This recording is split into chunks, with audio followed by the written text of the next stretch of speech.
Hello. So, hello Reefers. Kamusta?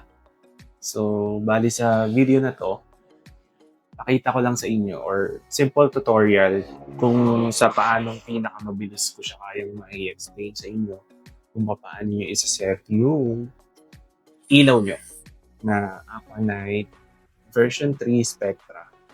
Okay? So, as you can see dito sa video natin, may apat lang naman na parang touch sensitive na buttons dyan. So, yung pinakadulo ay yung plus, yung minus, and then yung OK, tapos yung ESC or ano na lang natin siya like OK o cancel, ganun. So, kung may gusto ko nang iset or naset mo na, yun yun. So, hindi siya button, guys. Ano siya? Touch sensitive siya. Like, okay. So, ganito natin siya para mag-set ng settings.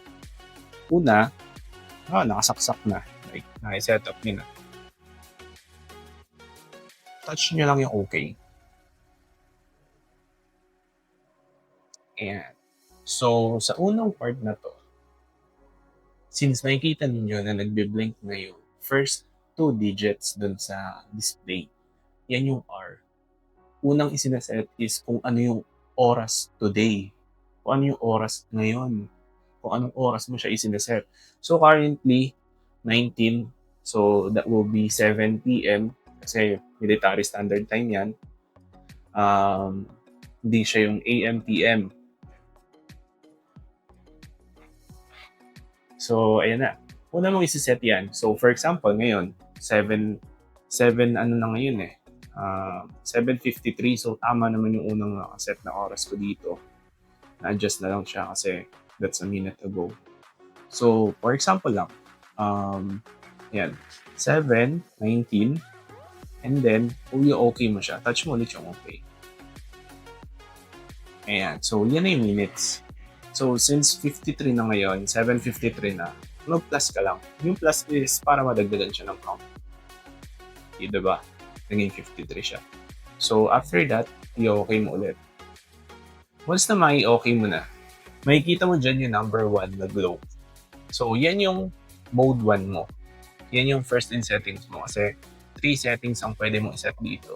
So, kumbaga, dito mag-uumpisa yung cycle mo ng settings mo. So, pwede mo itong iset na siya yung sunrise mo or pwedeng siya rin yung magiging nighttime mo kung saan yun na yung oras na magdidim na siya. Ganun. So, ayun. So, ito yung akin. Nag-i-start siya mag-pump. Nag-i-start siya magkaroon ng first setting ko galing sa pagkapatay niya. Or kasi hindi ko naman totally pinapatay so iniiwanan ko ng 1 yung blues tsaka yung violets. Yung violets ko tsaka yung whites ko. Yun yung pinaka-pangtapos ko. So, for example, yan. Gusto ko siya mag-start siya ng alas 10 a.m. Alas 10 ng umaga. So, okay mo lang. So, kung gusto mo mag-gawin, for example, 10:30, adjust mo lang. Yeah. Pero yan. Set ko lang siya ng 10 a.m. Pagka okay mo ulit yan, tapos ka na dun sa minutes, yan na yung A. So, yung A natin is yung blues. Okay? So, ikaw nang bahala kung anong gusto mong ilagay dyan. Pero, ganun lang din yan. Adjust mo lang siya, plus, minus lang. So, yung 10 a.m. ko, mag-i-start siya na 45 sa A, sa blues. Tapos, yung B niya, pag nakikita niyo yung B, yun yung violets. 50 naman yun. Okay? Ngayon, so, 45 yung blues ko, tapos, yung B channel ko, which is yung violet, is 50 ko, and then, yung third channel, yun yung whites. Okay? So, sinet ko siya ng 60. So, after nyan, so parang yan na yung yung sunrise mo. Ngayon, pag in-okay mo yan, nasa channel 2 ka na. Ayan, makikita mo naman nag-glow na yung 2. So, ngayon, yung 2 na yan, yun na yung mo, yung parang kung saan mo siya na gustong naka full bright, full Kumbaga parang kung gusto mo i-100 mo lahat kapag yung second settings mo, nasa sa'yo na yun kung anong oras mo siya gusto i-set, gano'n lang ulit. So sinet ko siya ng 4 PM kaya 16:00 yan kasi 4 PM na. Okey mo lang ulit tapos kung gusto mong baguhin yung minutes mo, baguhin mo lang, plus minus lang, ganyan. Okey. Ngayon babalik ka ulit dun. So yung A ko, which is yung blues, naka-85 lang siya ngayon, okey? Yung gano'n ulit yun, mauulit lang ulit yun. 'Pag inokey mo ulit yan, yung B na, yung violets na. So naka-85 rin siya and then yung C mo ulit is yung whites mo. Yung sa'kin naka-90 naman siya. So, hindi ko pa rin sure kung ano yung pinaka-okey na settings dito sa Aquanite V3. Pero nagbe-base lang ako ngayon sa kung ano yung gusto kong makita, kung paano ko siya gustong makita. So, currently yun pa lang. Pero kung tatanungin niyo ako kung ano yung tamang setting sa ganito, tamang setting sa ganyan, wala pa talaga akong maitutulong sa inyo kasi nga baguhan pa lang naman tayo. Pero marami namang tumutulong diyan, eh, mag-post ka lang sa groups, marami namang sasagot sa'yo or mag-search ka lang sa mga social media apps, yan marami namang nagkalat ng settings diyan. So, ayun lang. So, currently ngayon dito sa setup ko, ito lang kasi yung gusto ko. So, 'pag inokey mo siya, ayan. So, ito na yung third settings mo, okey? So, ako dito sine-set ko siya ng 11 PM. So, yun. So, 'pag 11 PM na, dun na magi-start yung naka-ones lang, ayan. So, yung blues ko nga is 0 and then yung violet ko is 2 and then yung C ko, which is yung white, naka 2 lang din. So, yun yung parang night time ko para sa mga ilalagay ko dito sa tank ko, which is wala pa naman. So, hindi ko rin alam kung tama. Pero yun lang kasi parang sa gabi kasi, minsan kasi nakakatulog na ako like around mga 2 AM, 3 AM, ganyan. So, gusto ko pa rin naman siyang nakikita. Ayoko naman ng totally, ang dilim ng tank ko. So, kaya yan lang yung sinet ko. So, it's up to you guys kung gusto niyo siyang i-0 or i-1. Maalin man dun sa tatlo para may makita pa rin kayo. So, ito lang yung preference ko. So, after mong i-okay yan, babalik ka ulit sa time. Okay? Babalik ka ulit sa time. Ngayon, kung mapapansin mo, naka 7:53 pa rin siya. Hindi siya gumalaw kasi hindi pa natin napipindot yung ESC or exit. Okay? So, ngayon, since 7:59 na ngayon, adjust ko yung minutes. Ayan. So, pag naset mo na siya, nakaset na yun ha, nakaset na yun guys. Hindi mo na siya kailangan i-okay pa ulit. Pero kapag in-okay mo yan, babalik ka lang ulit doon, pero nakaset na yan. Pag okay na siya, pindutin mo lang tong ESC. Ayan. So, yun.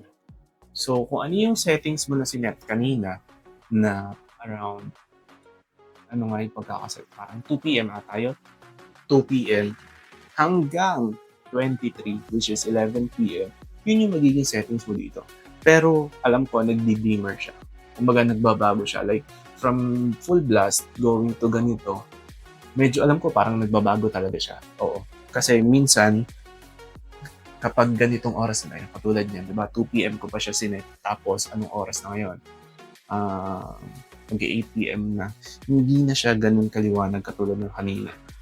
Pansin ko lang yun ha, pero hindi ko pa rin totally sure kung tama ba yung pagkakaintindi ko dito sa nangyayari dito sa ilaw ko. Pero nonetheless, yun. Oo, ganun yun yan. So, ang kagandahan dito guys is, kapag na-set mo na siya ng isang beses, kahit hugutin mo siya, nandun pa rin yung settings mo. Okay? Nandun pa rin yung settings mo. Kadalasan, sa napansin ko, kapag hugot siya, sige, tingnan natin ha. Hugutin ko siya ngayon. Balikan ko kayo kapag lumagpas na naman.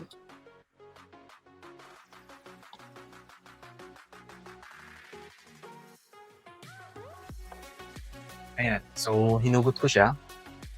Kakat ko na lang yung video. Balikan ko sa iyo kapag after 2 minutes.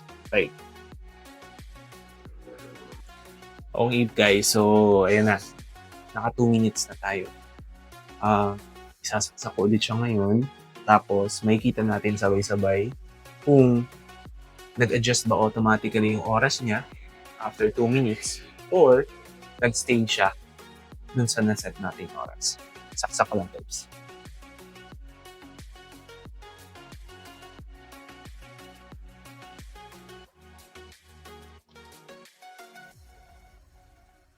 Okay, so ayan.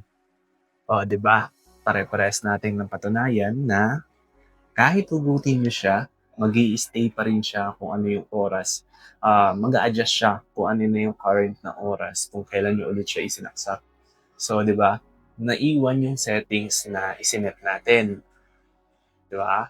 So, ayos na ayos talaga 'to, guys, kasi napapansin ko sa reviewer ng ibang mga nagre-review sa ilaw ay kapag yung ibang mga ilaw, kapag isinet mo once, tapos for example nag-blackout, ay nako, pag nagkaroon ulit ng power, kailangan mo ulit siya i-set. Oo, set mo ulit siya. Parang ang hassle naman nun. So, ito, tulad niyan, mas okay yung ganito. Kasi, kung paano mo siya isinet, may iwan kung ano yung settings mo. Hindi ka na mag-adjust paulit-ulit, di ba? So, ayun. Sana kahit papaano nakatulong ako kung papaano nyo isa-set ng maayos or kung paano yung pagsaset na Aqua Night D3 ninyo kung medyo nabubuluhan pa kayo. Sana nakatulong tong video na to. And again, so nakita ko lang ulit sa inyo. Okay, so dalawa na yung ilaw natin. And ito na yung current state ng tank natin. Kaya, puro lumot na guys. Mamature na yung tank. Well, kung mapapansin nyo pati yung bed. Diba? Pati yung bed. So, bago na rin yung state. So, going na talaga tayo sa ugly state ng tank natin. And soon enough, sana makapaglagay na rin tayo ng livestock guys. So, ayan. Thank you so much sa panonood. Sana may natutunan kayo. Pag may naisip ulit ako na another bagay na gusto kong i-share sa inyo, gawin ko na ulit ng video guys, okay? So, bye-bye. Ingat!